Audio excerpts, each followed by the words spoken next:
Your place is in the nursing home. Heir abandons his father, but upon returning for the inheritance he was shocked. The sun was setting over the imposing headquarters of Whitaker Industries, painting the sky in golden and reddish hues. In the boardroom on the top floor, where so many crucial decisions had been made over the years, there was a palpable tension. Richard Whitaker, family patriarch and founder of the company, looked incredulously at his two sons, Charles and Andrew, as he tried to process the words he had just heard. Sell the company? Have you lost your minds? Richard's voice trembled, a mixture of anger and pain. This company is my life's work, our family's legacy. Charles, the older of the brothers, leaned forward in his leather chair, his eyes cold and calculating. Dad, you have to understand. The market is changing. If we don't sell now, we'll lose the opportunity to get maximum profit. Andrew, the younger one, nodded in agreement with his brother, though a shadow of doubt briefly crossed his face. It's best for everyone, Dad. You can retire comfortably without worries. Richard stood up, placing his hands on the mahogany table. Retirement? You think that's what I want? This company isn't just a business. It's my life, my passion. Every brick, every contract, every employee, it all means something to me. That's precisely why you can't see things clearly, Charles interjected, his tone impatient. You're too emotionally attached. We see the big picture. The big picture. Richard let out a bitter laugh. All I see is my own sons betraying everything I taught them, everything your mother and I worked so hard for. The mention of their late mother made Andrew lower his gaze, but Charles remained unfazed. Times change, Dad, Charles said, standing up. And frankly, your place is no longer here. You've done a good job, but it's time for you to step aside. Richard felt as if he had been punched in the stomach. Step aside? Is this how you thank me for everything I've done for you? We thank you, Andrew said, his voice soft but firm.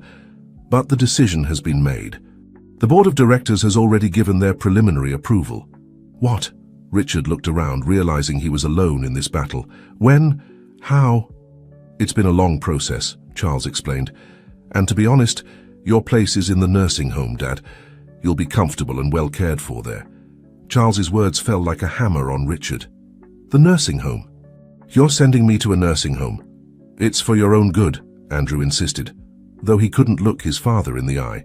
You need to rest, and we need to handle this without emotional distractions. Richard looked at his sons, searching for some trace of the children he had once raised with love and dedication, but he found only ambition and coldness in their eyes.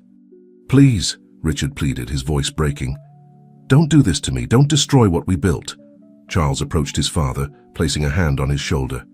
The decision is made, Dad. It's best for everyone. Tomorrow we'll take you to the nursing home. It's a beautiful place. You'll like it. Richard slumped into his chair, defeated. As his sons left the boardroom, animatedly discussing the details of the sale, he remained there alone, watching the sun finally set on the horizon. With darkness falling over the city, Richard felt darkness invading his heart as well. At that moment, looking out the window at the city that had seen his empire grow, Richard Whitaker knew that his life, as he knew it, had come to an end. The luxurious Golden Sunset nursing home stood majestically on the outskirts of the city, surrounded by lush gardens and marble fountains. To any outside observer, it seemed like a paradise of tranquility and comfort. However, for Richard Whitaker, it was a gilded cage, a constant reminder of his son's betrayal and the end of everything he had built. Sitting on a garden bench, Richard observed without really seeing the flowers surrounding him. His mind was far away, in memories of a life dedicated to building an empire. How did we get here, Elizabeth? He murmured, speaking to the memory of his late wife. Where did we go wrong with the boys? A month had passed since Charles and Andrew had installed him in the nursing home. A month of sleepless nights, empty days, of a loneliness that weighed on his soul. Mr. Whitaker, a soft voice pulled him from his thoughts. It was Sarah, a young nurse who always had a kind smile for him. It's time for your medicine. Richard nodded distractedly, taking the pills she offered. Thank you, Sarah, you're very kind. Sarah sat beside him, noticing the sadness in the old man's eyes. Do you want to talk about it, Mr. Whitaker? For a moment, Richard considered rejecting the offer, but there was something in Sarah's sincere gaze that made him open up, You know, when I started my company, I had nothing but a dream and Elizabeth's hand, he began, his voice laden with nostalgia. We worked day and night, sacrificed so much, and it was all for them, for Charles and Andrew. We wanted to give them a bright future. Sarah listened attentively, her heart moved by every word. And now, Richard continued, his voice breaking, now they've thrown it all away. They've sold not just the company, but our legacy, our values. I'm so sorry, Mr. Whitaker, said Sarah, gently placing her hand on his. It must be very painful. Richard nodded, grateful for the company and understanding. It is, Sarah. But you know what's worse? I can't even hate them. They're my children, and despite everything, I love them. Meanwhile, in the offices of Whitaker Industries, now rebranded as Global Innovations Inc., Charles and Andrew were celebrating the closing of the sale with champagne and laughter. To us, brother, exclaimed Charles, raising his glass. We're finally free to do things our way. Andrew clinked his glass with Charles's, but his smile didn't reach his eyes. Yes, to us, he murmured. What's wrong? Asked Charles, noticing his brother's lack of enthusiasm. Don't tell me you're having second thoughts. Andrew shook his head. No, it's not that. It's just, don't you think we were a bit harsh on Dad? Charles snorted, his expression hardening. Don't start with that, Andrew. We did what we had to do. Dad was no longer fit to handle this. Now we have the world at our feet. I guess you're right, conceded Andrew, though a part of him was still doubtful. Of course I am, Charles affirmed confidently. Now forget about that. We need to plan our next move. I was thinking about diversifying our investments, maybe getting into the real estate market. While the brothers discussed their expansion plans at the nursing home, Richard was looking at an old family photograph. In it, Charles and Andrew, still children, smiled alongside him and Elizabeth in front of the company's first headquarters. "Oh, Elizabeth," whispered Richard, caressing the image of his wife, "if you could see what our boys have become." Sarah, who was passing by, stopped upon hearing the whisper. She saw the solitary tear rolling down Richard's cheek and felt her heart constrict. At that moment she made a decision. She would do everything possible to help this man regain his dignity and, if possible, reconnect with his children. What no one knew at that moment was that Charles and Andrew's actions were about to trigger a series of events that would shake the foundations of the Whitaker family and change the course of their lives forever. The morning sun filtered through the enormous windows of the luxury penthouse that Charles Whitaker now called home. Sitting in front of his computer, he reviewed the latest figures from the investments he had made with the money from the sale of the family business. His face, usually confident and arrogant, showed signs of worry. "This can't be," he muttered to himself, running a hand through his perfectly groomed hair. The investments he had made, those that promised quick and exorbitant gains, were showing significant losses. The sound of the doorbell pulled him from his thoughts. It was Andrew who entered with an expression of concern on his face. "Charles, we need to talk," Andrew said, not bothering to greet him. "Things aren't going as we planned." Charles slammed his laptop shut, irritated by the interruption. "What are you talking about? Everything is under control." Andrew shook his head, pulling some documents from his briefcase. "I've been reviewing the numbers, brother. The investments you made, they're too risky. We're losing millions." "They're temporary fluctuations," Charles responded, dismissing his brother's concerns. "The market will recover." "And if it doesn't?" Andrew insisted. "Charles, this isn't a game. We're talking about Dad's legacy, everything he worked for." The mention of their father made Charles visibly tense. "Don't bring Dad into this. He has nothing to do with our business anymore." "Maybe that was our mistake," Andrew murmured, more to himself than to his brother. Meanwhile, at the Golden Sunset nursing home, Richard Whitaker was walking through the gardens with Sarah. The young nurse had managed little by little to pull the old man out of his depression, encouraging him to participate in activities and share his stories. "You know, Mr. Whitaker," Sarah said as they sat on a bench, "I think you still have a lot to offer the world." Richard looked at her curiously. "What do you mean, Sarah?" "Well, with all your business experience and your desire to help others, why not start a project right here in the nursing home? Something that could benefit the residents and maybe even the community." Richard's eyes lit up for the first time in months. You know, I always wanted to implement more social projects in the company, but I never found the right moment." Sarah smiled, excited to see that spark of passion in Richard. "Well, this could be the moment. We could start with something small, maybe a mentoring program for young entrepreneurs." While Richard and Sarah enthusiastically discussed the possibilities, in Charles's office, the tension between the Whittaker brothers was reaching its boiling point. "You can't keep making decisions without consulting me," Andrew shouted, slamming his fist on the desk in frustration. "We're partners. We're supposed to decide together." Charles stood up, his face red with anger. "I'm the one with the vision here, Andrew. If I had listened to you, we'd still be stuck in the same boring market as always." "At least that boring market was stable and profitable," Andrew replied. "What you're doing is pure speculation." "You're a coward, just like Dad," Charles spat. "That's why we had to get him out of the way. None of you have what it takes to succeed in today's world." Charles's words hit Andrew like a slap. "I can't believe what I'm hearing. Are you listening to yourself, Charles? What have you become?" "Someone successful," Charles responded with disdain. "Something you'll never understand." Andrew looked at his brother for a long moment, as if seeing him for the first time. Then, without saying another word, he turned around and left the office, leaving Charles alone with his arrogance and his plummeting investments.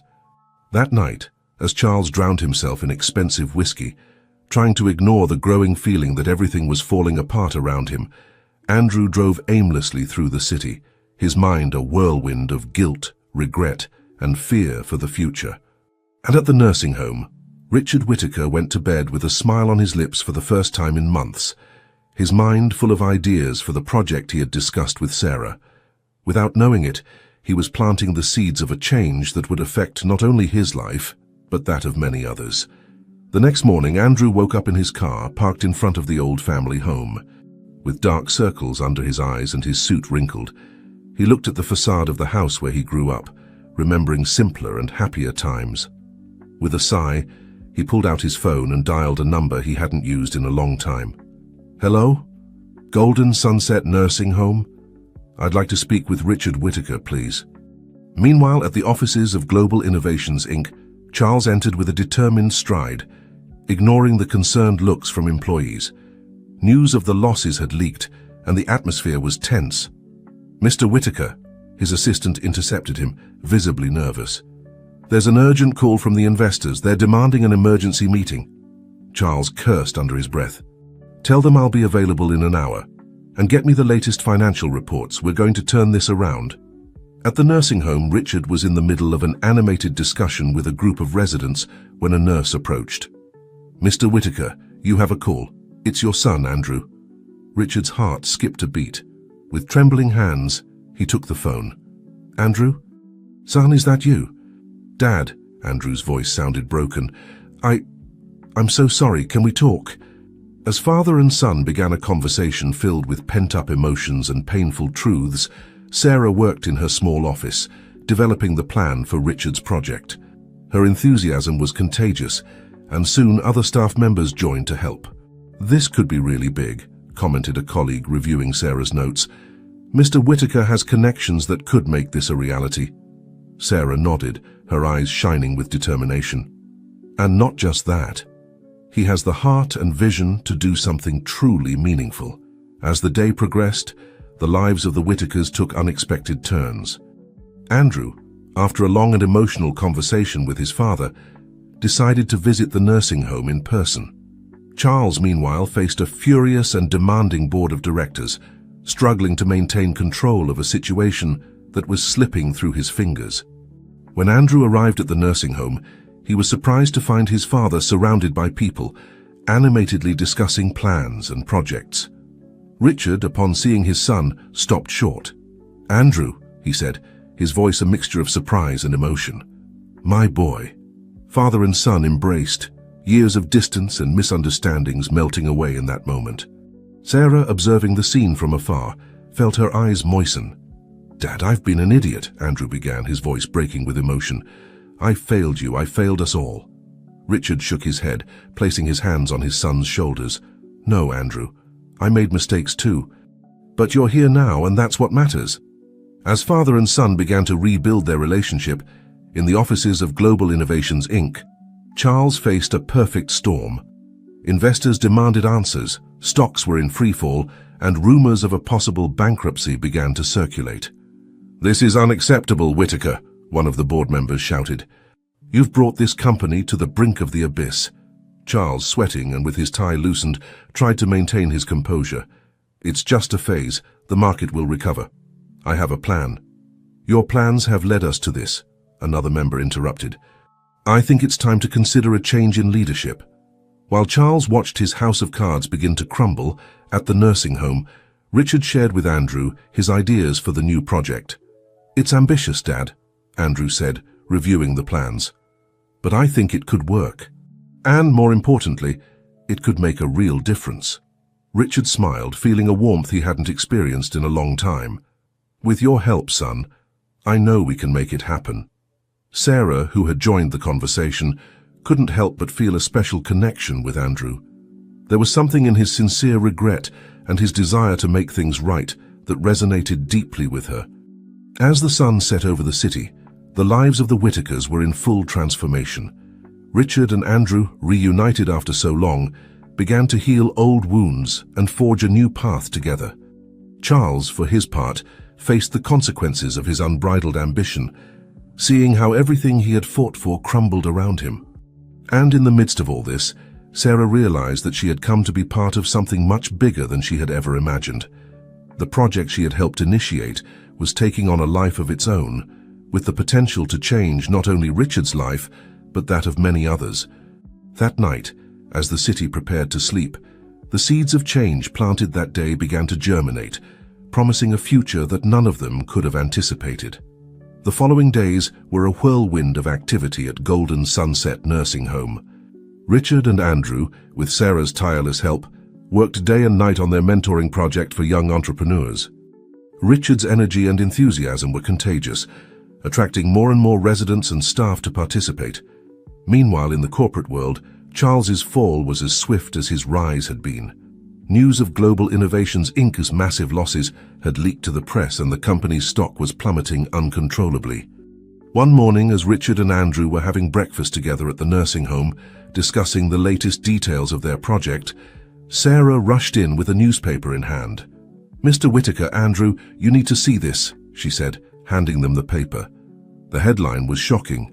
"Whitaker Empire on the brink of collapse. Charles Whitaker faces fraud investigation." Richard paled, his hands trembling as he read the article. Andrew, for his part, felt a mixture of shock and guilt. "Oh God, Charles," Richard murmured.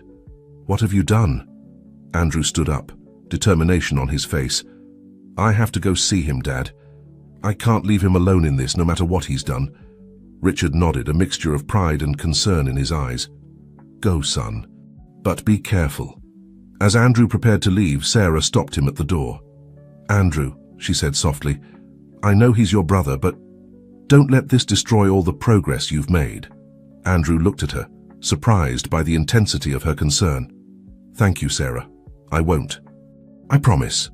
In the city center, Charles Whitaker was locked in his office, blinds closed, ignoring the incessant calls and knocks on the door. His world was crumbling around him, and for the first time in his life, he didn't have a plan. The sound of the door opening startled him. He expected to see police or perhaps hungry, scandal-seeking reporters. Instead, he saw his brother. "Andrew," he said, his voice barely a whisper. "What are you doing here?" Andrew approached slowly, seeing the deplorable state of his brother. "I came to help you, Charles. You're my brother, no matter what's happened." For a moment, Charles's mask of arrogance cracked, and Andrew saw the scared boy who had once been his little brother.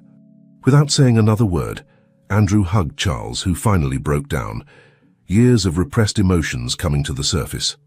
While the Whitaker brothers began the painful process of confronting the truth and seeking a way out at the nursing home, Richard and Sarah continued working on the project. "For you know, Sarah," Richard said as they reviewed some documents, "I've never properly thanked you for everything you've done." Sarah smiled, a slight blush tinting her cheeks. "You don't have to thank me, Mr. Whitaker. I do it because I believe in you and in this project." Richard looked at her with fatherly affection. "You're an extraordinary young woman, Sarah.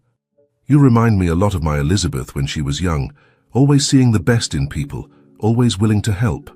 Sarah felt a warmth in her heart at the comparison. Thank you, Mr. Whitaker. That means a lot to me. As the day progressed, news of Charles's situation spread throughout the city. At the nursing home, residents and staff gathered around Richard, offering their support and comfort. Mr. Whitaker, said one of the residents, a retired former executive, if there's anything we can do to help, just say the word.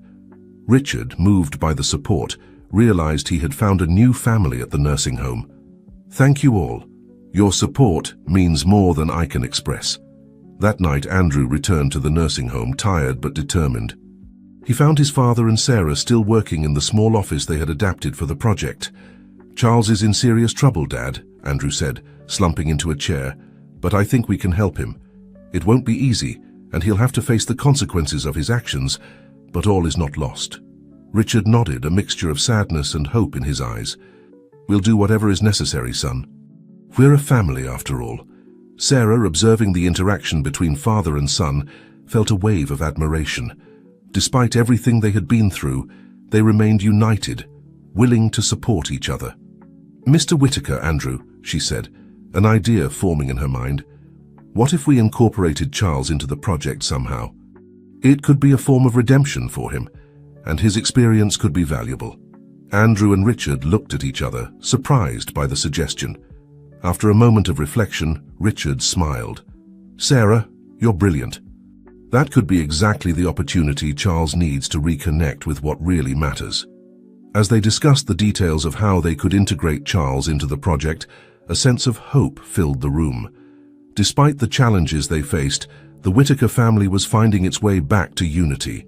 That night, as the moon gently illuminated the nursing home gardens, Richard looked out the window, thinking about how much things had changed in such a short time. With Andrew by his side, Sarah supporting them, and the possibility of helping Charles redeem himself, he felt that, for the first time in a long time, the future looked bright.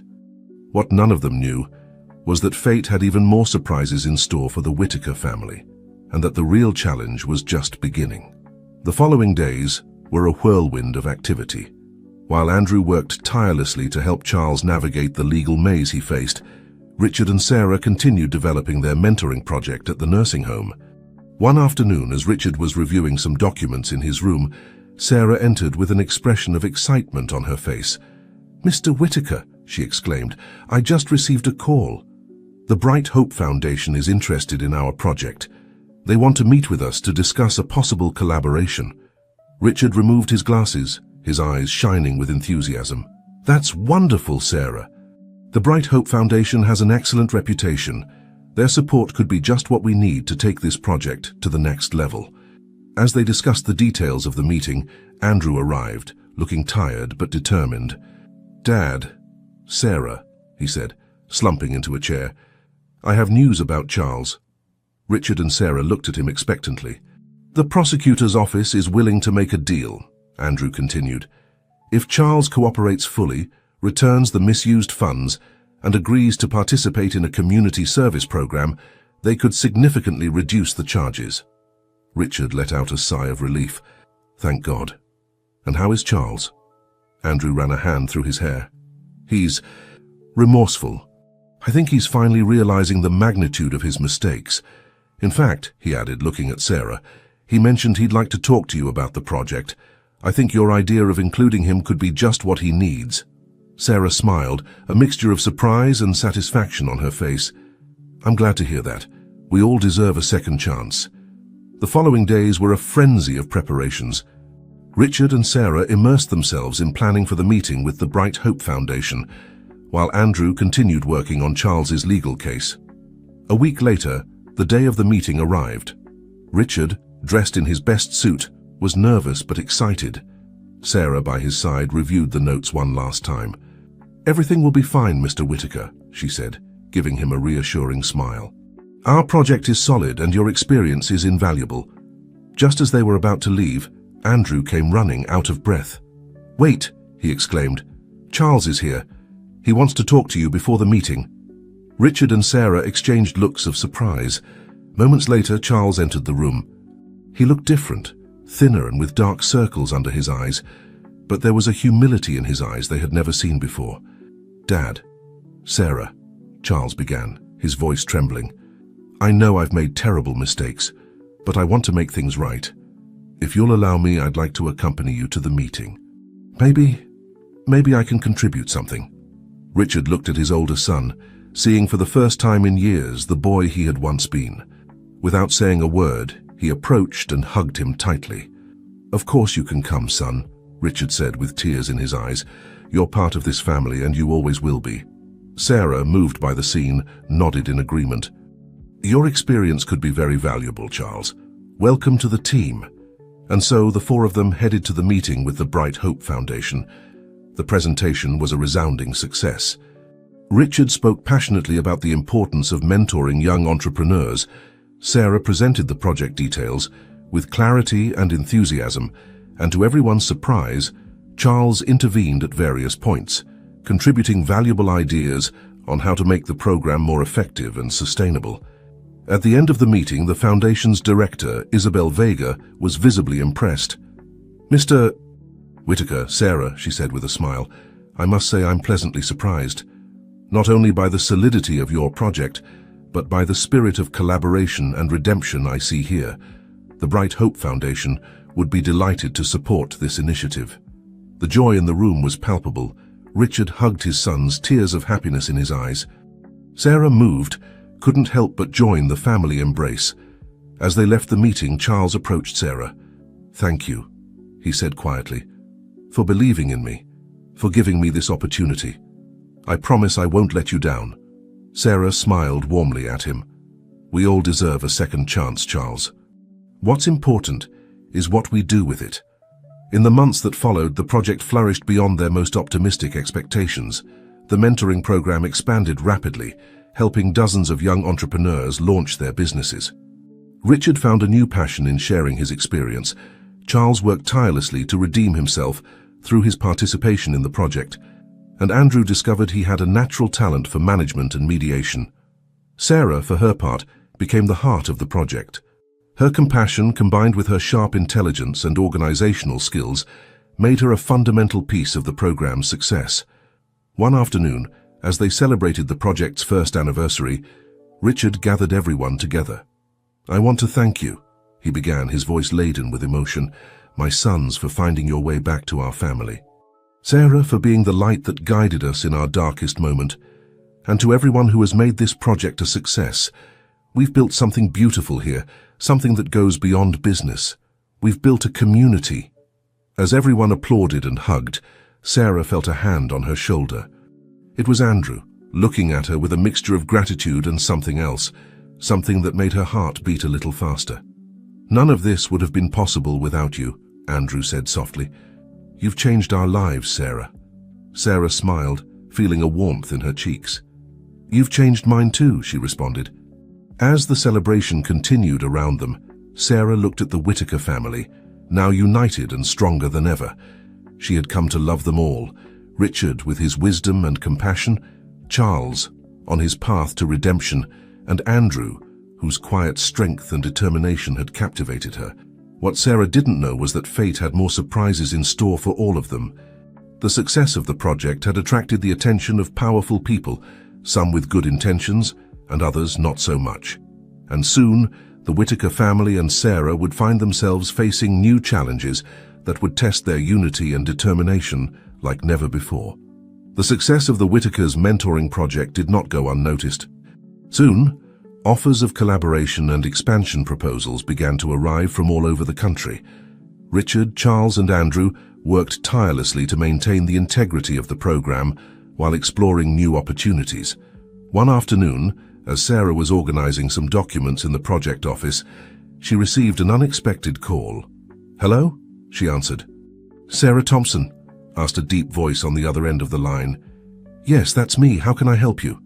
"My name is Jack Sullivan. I'm an old associate of Richard Whitaker. I need to speak with him urgently. It's about a matter from the past that could affect your current project." Sarah felt a chill run down her spine. "I'm sorry, Mr. Sullivan, but Mr. Whitaker is in a meeting. Can I take a message?" "Just tell him I called," Jack responded, his voice laden with a veiled threat. "He'll know what it's about." After hanging up, Sarah remained thoughtful. Something about that call had deeply unsettled her. That night, during the family dinner at the nursing home, Sarah shared the information about the mysterious call. Richard visibly paled upon hearing Jack Sullivan's name. "Dad," said Andrew, noticing his father's reaction, "who is this man? Why have you gone so pale?" Richard sighed deeply, running a hand over his tired face. "Jack Sullivan is a name I hoped never to hear again. He was a partner in the early days of the company. We had a disagreement many years ago and things ended badly." "What kind of disagreement?" asked Charles, his voice laden with concern. Richard looked at his sons and Sarah, hesitating for a moment. Finally, he made a decision. "I think it's time you knew the whole truth. 30 years ago, when the company was just starting, Jack and I made some questionable decisions to secure an important contract." Silence fell over the table as Richard continued his story. He spoke of bribes, of bid rigging, of practices that, although common at that time, were now viewed in a very different light. "When I realized how deep we had fallen, I decided to cut ties with Jack and clean up the company. He didn't take it well. He threatened to expose me, but I managed to convince him that it would be worse for him if he talked. Since then, I hadn't heard from him." Andrew and Charles looked at their father with a mixture of shock and disappointment. Sarah, for her part, felt her heart constrict as she saw the pain in Richard's eyes. "Dad," Andrew finally said, breaking the heavy silence, "why are you telling us this now?" "Because I fear Jack has decided to use this information to blackmail us," Richard responded, his voice laden with regret. "With the success of the project, we have a lot to lose if this story comes to light." Charles, who had remained silent, finally spoke. "We can't allow this to destroy everything we've built. There must be a way to handle this." Sarah, sensing the tension in the room, intervened. "Mr. Whitaker, I know this is difficult, but I think transparency could be our best defense. If we get ahead of Jack and are honest about the past, we take away the power of his threats." Richard looked at Sarah with a mixture of surprise and admiration. "You're right, Sarah. I've carried this secret for too long. It's time to face the past and take responsibility for my actions." The following days were a whirlwind of activity. Richard, with the support of his sons and Sarah, prepared a public statement detailing the events of the past. They decided to organize a press conference to address the issue directly. The morning of the conference, as they were preparing, Jack Sullivan appeared at the nursing home. "Richard," he said, his voice laden with bitterness, "I see you've decided to play offense. Very clever." Richard faced him calmly. "It's over, Jack. No more secrets, no more threats. We're willing to face the consequences of our past actions." Jack smiled disdainfully. "You think it's that simple? What will happen to your precious project when the world knows the truth about the great Richard Whitaker?" It was then that Andrew stepped forward. "Our project is based on the idea of redemption and growth. My father's honesty will only strengthen that message." Sarah, standing next to the Whitaker family, added, "True legacy isn't perfection, Mr. Sullivan, but the ability to recognize our mistakes and work to correct them." Jack looked at each of them, realizing that his blackmail plan was crumbling before his eyes. With a final growl of frustration, he turned and left. The press conference was a turning point. Richard, with his sons and Sarah by his side, spoke honestly about the mistakes of the past and how they had influenced his determination to create a project based on ethics and social responsibility. To everyone's surprise, the public reaction was mostly positive. Richard's transparency and genuine remorse resonated with many people. The project, far from being destroyed by this revelation, gained even more support. That night, as the Whitaker family and Sarah celebrated the unexpected outcome, Richard raised his glass. "To honesty, to second chances, and to family," he said, looking lovingly at his sons and Sarah. "Thank you for standing by my side in this difficult moment." As they toasted, Andrew couldn't help but look at Sarah with admiration. Her strength and wisdom had been fundamental in overcoming this crisis, and at that moment, he realized that his feelings for her went beyond gratitude and respect. What none of them knew was that this test was just the beginning. Richard's past had been exposed, but there were still secrets to be revealed, secrets that would test family bonds and the budding love between Andrew and Sarah in ways none of them could have imagined. In the weeks following the press conference, the Whitaker Mentoring Project experienced unprecedented growth. Richard's honesty had struck a chord with the public, attracting more sponsors and volunteers than ever before. One afternoon, as Andrew and Sarah were working late in the office, reviewing applications from new mentors, they found themselves alone for the first time in a long while. "Sarah," Andrew began, his voice soft, "I never properly thanked you for everything you've done for my family. Your strength and compassion, you've changed us all." Sarah looked up from the papers, surprised by the intensity in Andrew's eyes. "You don't have to thank me, Andrew. This family, this project, they've become an important part of my life." There was a moment of silence charged with electricity. Andrew slowly moved closer, taking Sarah's hand. "Sarah, he began, but was interrupted by the sound of the door opening. Charles entered, not noticing the tension in the room. "Guys, you won't believe this. The National Entrepreneurs Foundation wants us to present our project at their annual conference." The moment between Andrew and Sarah dissipated, but something had changed. They both felt it, though neither dared to put it into words. The following days were a frenzy of preparations for the conference.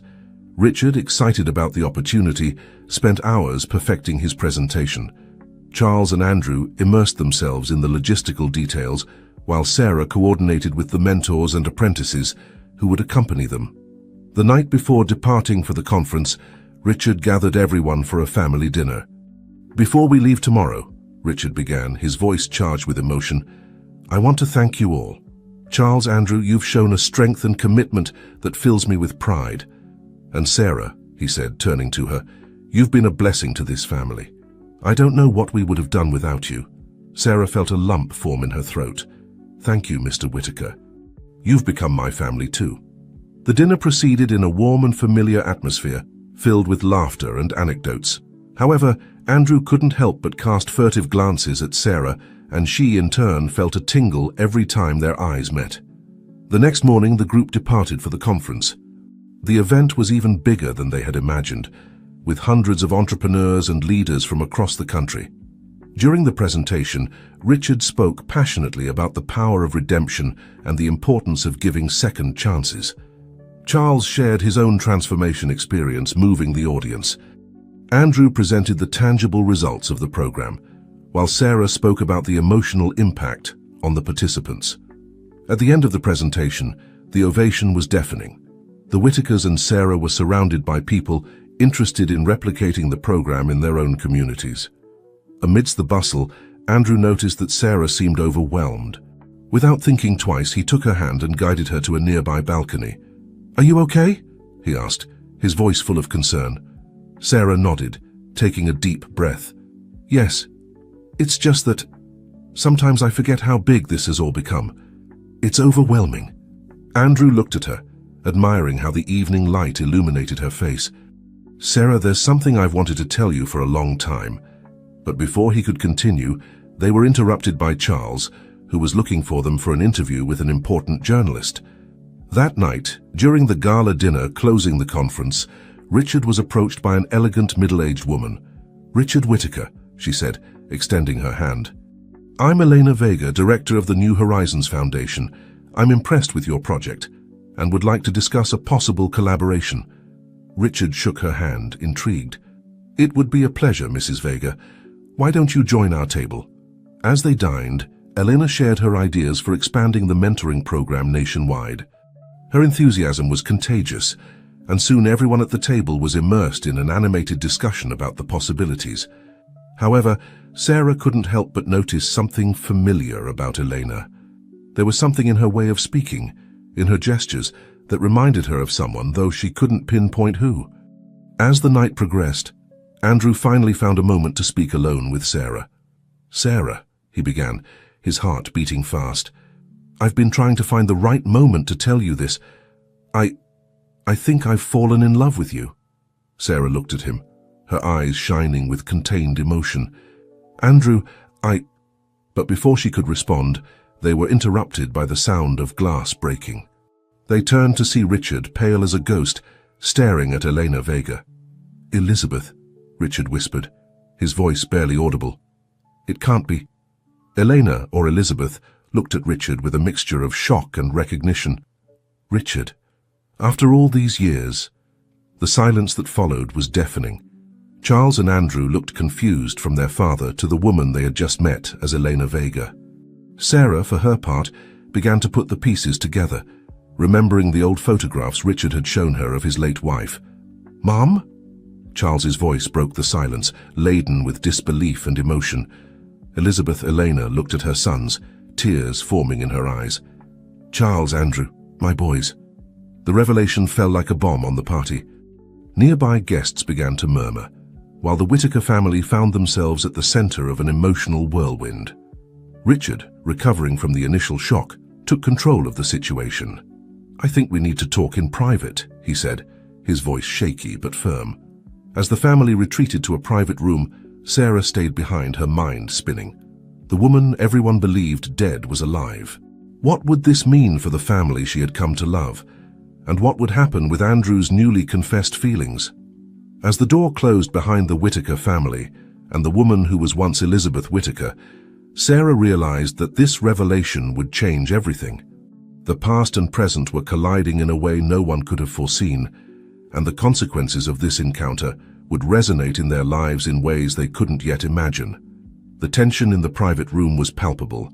Richard, Charles, and Andrew stared at Elizabeth Elena, a mixture of shock, confusion, and pain on their faces. The silence stretched for what seemed like an eternity, until finally Elizabeth spoke. "I know I owe you an explanation," she began, her voice trembling. "What I did, faking my death, was the biggest mistake of my life." Richard, who had remained silent until that moment, finally found his voice. "Why, Elizabeth? Why did you make us believe you were dead all these years?" Elizabeth took a deep breath before continuing. "The company was in trouble, Richard, more than I let you know. There were debts, threats. I thought if I disappeared, if I faked my death, the creditors would stop pressuring, and you could save the company without the burden I represented." Charles, who had been listening with growing anger, exploded. "A burden? You were our mother. Do you have any idea what your death did to us?" Andrew, always the calmer one, put a hand on his brother's shoulder. "Charles, let her finish. We need to hear the whole story," Elizabeth continued, tears rolling down her cheeks. "I went to South America, started a new life as Elena Vega. But not a day went by that I didn't think of you, that I didn't regret my decision. When I heard about the mentoring project, when I saw what you had accomplished, I knew I had to come back, that I had to try to make things right." Richard, who had aged years in a matter of minutes, spoke with a tired voice. "Elizabeth, do you have any idea what your death did to us? I spent years blaming myself, thinking I had somehow failed you. The boys grew up without their mother." "I know," Elizabeth interrupted, her voice broken by sobs, "and I'll live with that regret for the rest of my life. But I'm here now asking for a chance to explain myself, to try to repair the damage I caused." As the conversation continued, filled with recriminations, tears, and painful truths, Sarah waited outside, her heart heavy for the family she had come to love.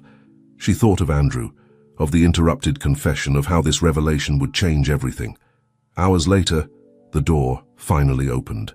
The Whittaker family emerged, all with red eyes and exhausted expressions. Richard approached Sarah. "Sarah," he said, his voice tired but warm, "thank you for waiting. I think you should hear this too. You've been part of our family, and you deserve to know the truth." Sarah nodded, following Richard back into the room.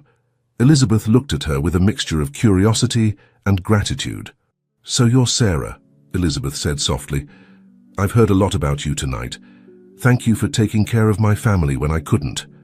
Sarah, not knowing what to say, simply nodded. Richard took the floor.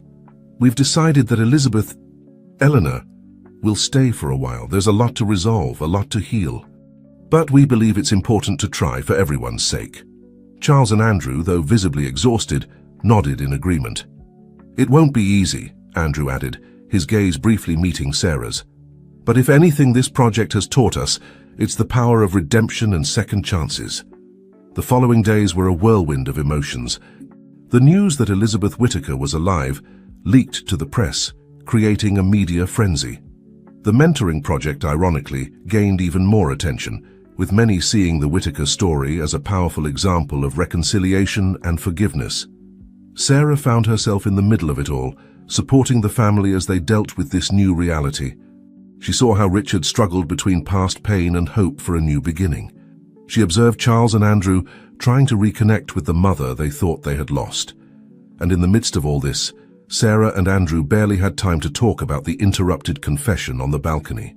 Their gazes often crossed, laden with unspoken emotions, but there was always something more urgent to attend to. One night, weeks after Elizabeth's return, Sarah found herself alone in the project office, reviewing some documents. Andrew entered, gently closing the door behind him. "Sarah," he said, his voice soft but determined, "I think it's time we finished that conversation we started on the balcony." Sarah looked at him, her heart beating fast. "Andrew, But before she could continue, the door burst open. It was Elizabeth, her face pale and her hands trembling. "Andrew, Sarah," she said, her voice urgent, "I need your help. I've made a terrible mistake, and I think I've put the entire family in danger." Andrew and Sarah looked at each other, confusion and concern quickly replacing the moment of intimacy. What new secret was about to be revealed? And how would this affect the already fragile reconciliation of the Whitaker family? As Elizabeth began to speak, Sarah realized that the path to true redemption and happiness was going to be much more complicated than any of them had imagined. And in the midst of all this, her own feelings for Andrew would have to wait once again. Elizabeth collapsed into a chair, her face a mask of anguish and guilt. Andrew and Sarah exchanged concerned looks before sitting down across from her. "Mom," Andrew said softly, "what's going on? What mistake have you made?" Elizabeth took a deep breath before beginning. "When I decided to fake my death, I didn't do it alone. I had help from someone dangerous." Sarah felt a chill run down her spine. "Who, Elizabeth?" "His name is Victor Blackwood," Elizabeth responded, her voice barely a whisper. "He's a powerful man with connections to organized crime. He helped me disappear, to create my new identity as Elena Vega. But in exchange, I owed him a favor." Andrew leaned forward, his face tense. "What kind of favor, Mom?" Elizabeth closed her eyes, as if the weight of her words was too much to bear. "Information about the companies the New Horizons Foundation worked with. Victor used that information to blackmail and extort those companies." Sarah felt her blood run cold. "Elizabeth, are you saying you've been passing confidential information to a criminal?" Elizabeth nodded, tears rolling down her cheeks. "I did it for years, convincing myself I had no choice. But when I saw what Richard and you were doing with the mentoring project, I knew I had to stop, that I had to try to make things right." Andrew stood up, pacing the room. "Oh my God, Mom! Do you have any idea what this could mean for the project? For the whole family?" "I know," Elizabeth sobbed. "And the worst part is that Victor isn't willing to let me go so easily. He's threatened me, and the whole family." Sarah, always practical, intervened. "Elizabeth, we need to know exactly what information you've shared and with whom, and we need to alert Richard and Charles immediately." The following hours were a whirlwind of activity. Richard and Charles were informed of the situation, and the Whitaker family found themselves in crisis once again. The difficult decision was made to contact the authorities, knowing that doing so would mean exposing not only Elizabeth's actions, but potentially endangering the reputation of the mentoring project. While Richard and Charles worked with lawyers and the police, Andrew and Sarah dedicated themselves to reviewing every aspect of the project, trying to determine if any part had been compromised by Elizabeth's actions. One night, as they worked late in the office, Andrew finally addressed the topic that had been pending between them. "Sarah," he began, his voice soft but determined, "I know this isn't the best time, but I need to know, what do you feel for me?" Sarah looked up from the documents she was reviewing, her eyes meeting Andrew's. For a moment, the chaos surrounding them seemed to fade away. "Andrew," she responded, her voice barely a whisper, I have feelings for you too. But with everything that's happening..." Andrew moved closer, taking her hands in his. "I know it's complicated, but Sarah, if I've learned anything from all this, it's that life is too short not to be honest about our feelings." Just as it seemed they were about to kiss, the office door burst open. It was Charles, his face a mask of concern. "Andrew, Sarah," he said, not noticing the intimacy of the moment he had just interrupted. "We have a problem. Victor Blackwood has contacted Dad. He wants a meeting." The tension in the room was palpable. Andrew stood up, his face hardening. "When?" "Tomorrow night," Charles responded. "At the old warehouse by the port." Sarah intervened, her voice laden with concern. "You can't go alone. It's too dangerous." "I agree," said Andrew. "We have to inform the police." Charles shook his head. "Dad doesn't want to involve the authorities yet. He says he wants to see what Blackwood wants first." The three looked at each other, aware of the danger they faced. Finally, Andrew spoke. "We'll go, all three of us," he said firmly. "Together. We won't leave Dad alone in this." Sarah nodded, her determination matching Andrew's. 4. "I'm going too." The following night, the group headed to the meeting point. Richard, despite his son's protests, insisted on being present. Elizabeth, consumed by guilt, stayed at home, unable to face Blackwood. The warehouse was dark and silent when they arrived. Richard entered first, closely followed by his sons and Sarah. In the center of the empty space, illuminated by a single spotlight, stood Victor Blackwood. "Richard Whittaker," Blackwood said, his voice cold and calculating. "I see you've brought the whole family. How touching." Richard stepped forward.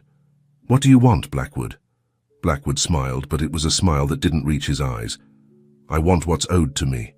Elizabeth has been very useful to me for years, but now that she's decided to redeem herself, I find myself in an uncomfortable position. If you think we're going to continue your extortion game, you're very wrong," Charles intervened, his voice laden with anger. Blackwood clicked his tongue. "Oh, Charles, always so impetuous. No, I don't want to continue Elizabeth's collaboration. What I want is compensation for the income I'll lose." "Compensation?" Andrew asked, his voice tense. "What kind of compensation?" "Simple," Blackwood responded. "I want control of the mentoring project. It's a perfect operation for money laundering and expanding my business interests." The shock was evident on everyone's faces. Richard was the first to recover. "Never," he said, his voice firm. "That project is to help people, not for your dirty business." Blackwood sighed dramatically. "I was hoping you'd say that, Richard. That's why I took the liberty of acquiring a bit of insurance." With a snap of his fingers, the warehouse lights came on, revealing several armed men surrounding them, and in a corner, tied up and gagged, was Elizabeth. "Mom!" Charles and Andrew shouted in unison. Sarah, who had been observing silently, stepped forward. "This doesn't have to end like this, Blackwood. Think about it. If anything happens to us, the authorities will come after you. You won't be able to hide forever." Blackwood looked at her curiously. The famous Sarah. I've heard a lot about you. You've got guts, I'll give you that. But you don't understand who you're dealing with." Suddenly, the sound of sirens was heard in the distance. Blackwood frowned, looking around suspiciously. "What have you done?" he growled.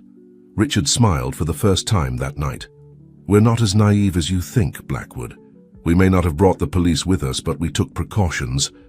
The sirens were rapidly approaching. Blackwood, visibly agitated, began shouting orders to his men. In the confusion that followed, Andrew and Charles took advantage to free Elizabeth, while Richard and Sarah kept Blackwood's attention. Just as the police burst into the warehouse, Blackwood pulled out a gun, aiming directly at Richard. Without thinking twice, Sarah threw herself between them. "No!" Andrew shouted, lunging forward. The sound of a gunshot echoed through the warehouse, followed by screams and the chaos of police arresting Blackwood and his men. When the dust settled, Andrew was holding Sarah in his arms, his shirt stained with blood. "Sarah, please, hold on," he pleaded, tears in his eyes.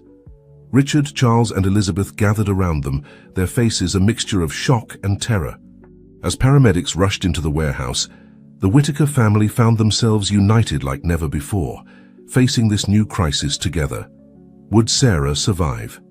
How would this traumatic event affect the family and the project? And if Sarah recovered, what would this mean for her relationship with Andrew and her place in the Whittaker family? Everyone's fate hung by a thread, and the next few hours would be crucial in determining the future of the Whittaker family and everything they had built. Central City Hospital buzzed with activity, but for the Whittaker family, time seemed to have stopped. In the waiting room, Richard, Elizabeth, Charles, and Andrew waited for news about Sarah's condition, each second an eternity of anguish and hope. Andrew paced back and forth, unable to stay still. His hands, still stained with Sarah's blood, trembled slightly. "Why is it taking so long?" he murmured, more to himself than to the others. Elizabeth approached her son, placing a comforting hand on his shoulder. "Andrew, darling, the doctors are doing everything they can. We have to be patient." Richard, sitting with his head in his hands, finally spoke. "This is my fault. If I hadn't—" "No, Dad," Charles interrupted firmly. "This is Blackwood's fault, and he'll pay for what he's done."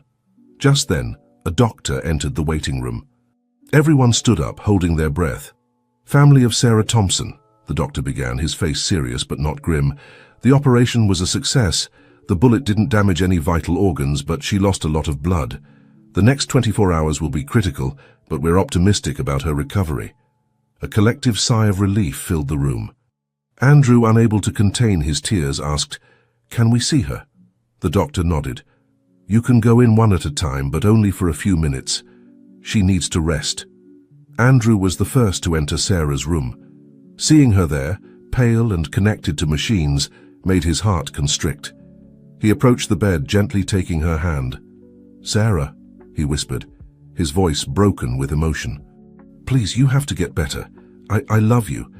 And I promise that if you make it through this, I'll never let anything come between us again." In the days that followed, Sarah's room became the center of gravity for the Whitaker family. They took turns being with her, talking to her, reading to her, simply being present. Meanwhile, outside the hospital, news of Blackwood's extortion attempt and Sarah's heroism had spread quickly.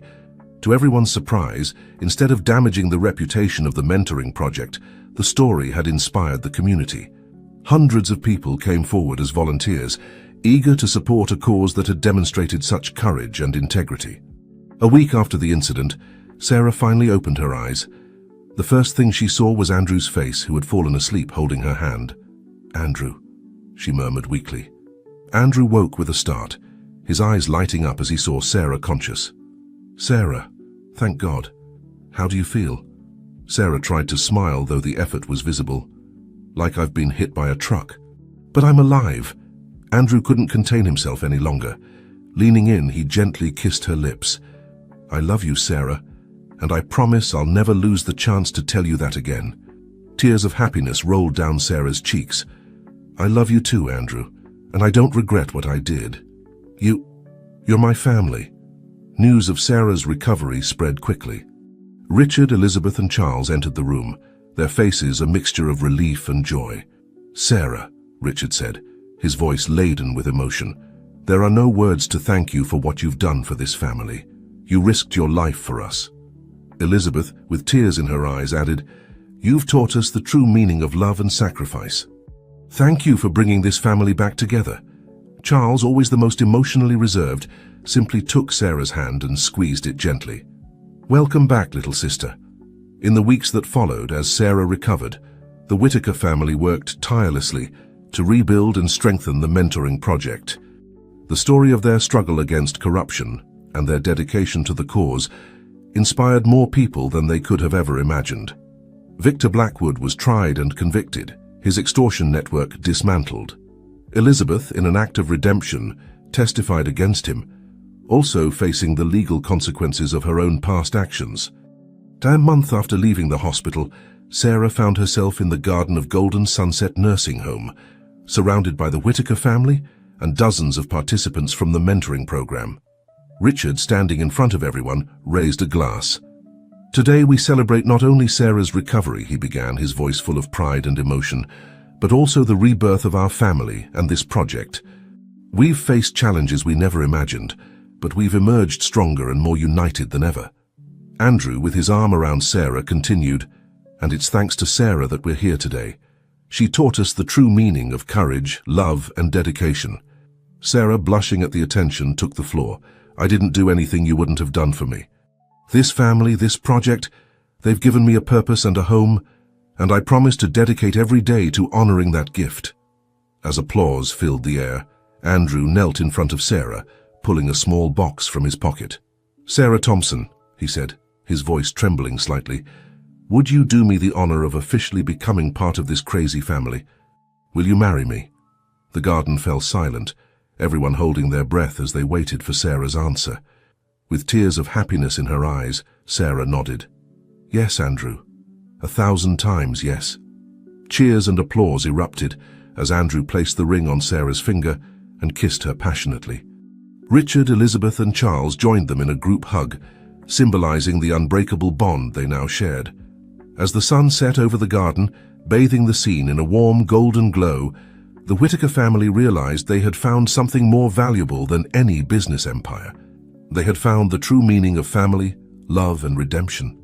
But even in this moment of happiness, none of them could imagine the new challenges and surprises that fate still had in store for them. The Whittaker story was far from over, and the most exciting chapter was just beginning.